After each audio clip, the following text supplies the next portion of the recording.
Hello, I'm Sebastian. Welcome to 9 Trees podcast. Today, I will summarize and review the book, Billion Dollar Whale, The Man Who Fooled Wall Street, Hollywood, and the World by Bradley Hope, investigates the spectacular rise and unraveling of Jho Low, a young Malaysian financier who became synonymous with the 1MDB scandal.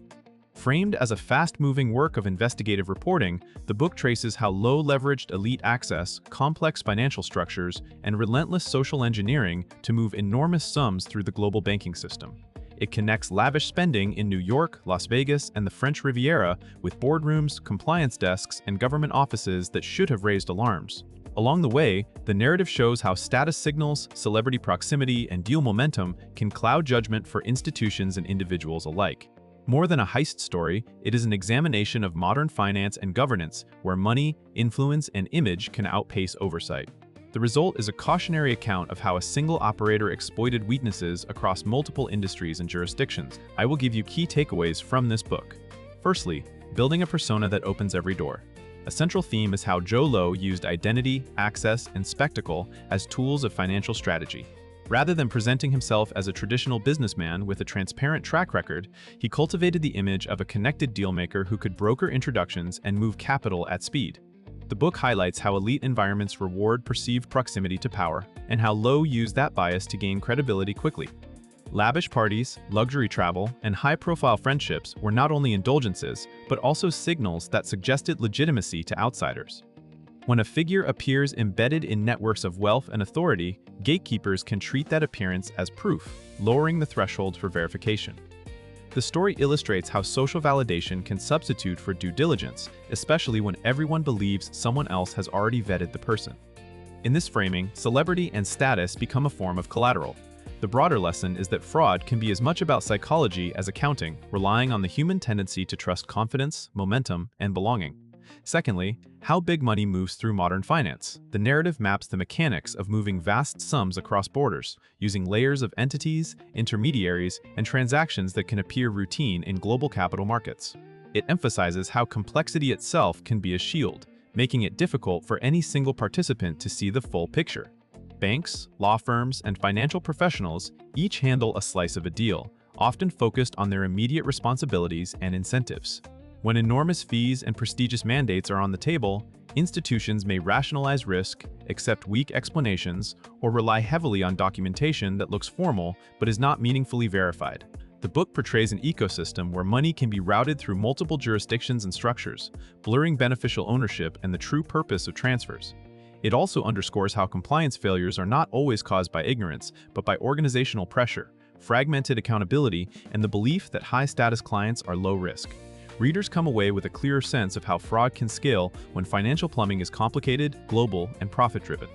Thirdly, institutional blind spots and the cost of looking away. Another important topic is the role of major institutions in enabling questionable behavior, sometimes through errors, sometimes through willful optimism. The story examines how reputational incentives can tilt decisions, winning marquee clients, securing league table rankings, and maintaining relationships with political or corporate power can become more important than asking uncomfortable questions. In such settings, red flags may be reframed as mere irregularities, and internal skeptics can be sidelined by urgency and deal excitement. The book highlights how compliance systems can be overwhelmed or weakened when the organization treats them as hurdles rather than safeguards. It also shows how accountability becomes diffuse when many people touch a transaction, allowing responsibility to evaporate.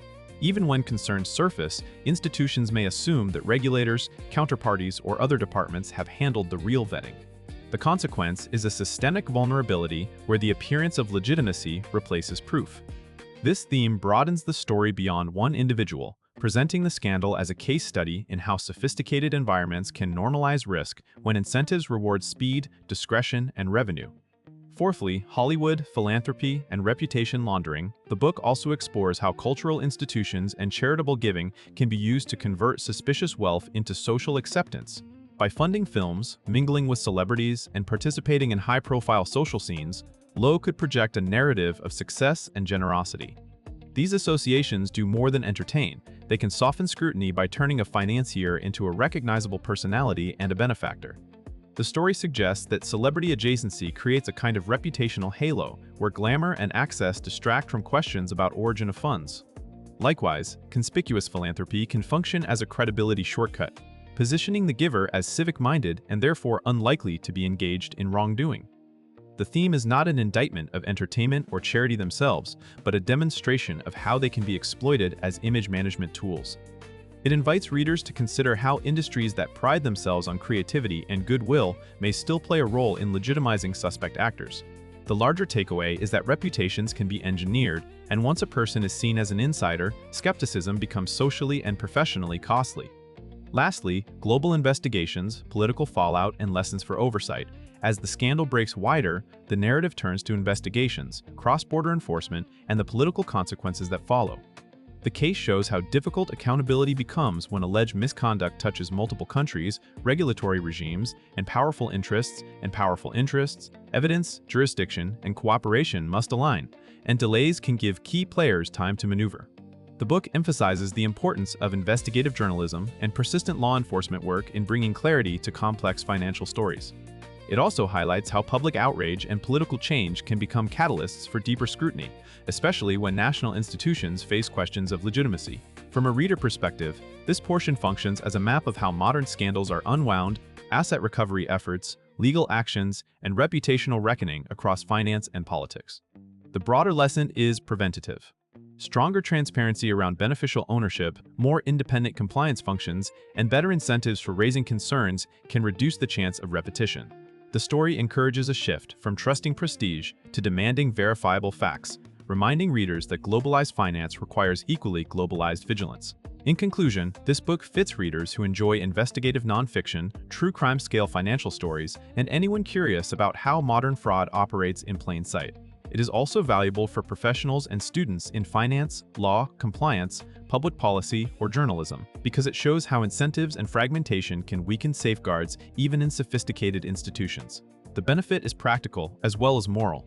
Readers learn how social proof, complexity, and urgency are used to bypass skepticism, and how to recognize common patterns of reputation engineering and risk rationalization. Those lessons translate to everyday decisions, from evaluating business partners to questioning too good-to-be-true narratives that rely on status rather than evidence. Compared with many books on corporate wrongdoing that focus narrowly on spreadsheets or courtroom drama, this one connects the money trail to culture, politics, and human behavior. It explains not just what happened, but why so many smart participants failed to stop it. That wider lens makes it worth buying, because it provides a more complete understanding of how large-scale scandals are enabled and what real accountability would require. If you would like to support Bradley Hope, you can buy the book through the Amazon link I've provided in the podcast description. After reading the book, please let me know what you think and share your thoughts. See you around.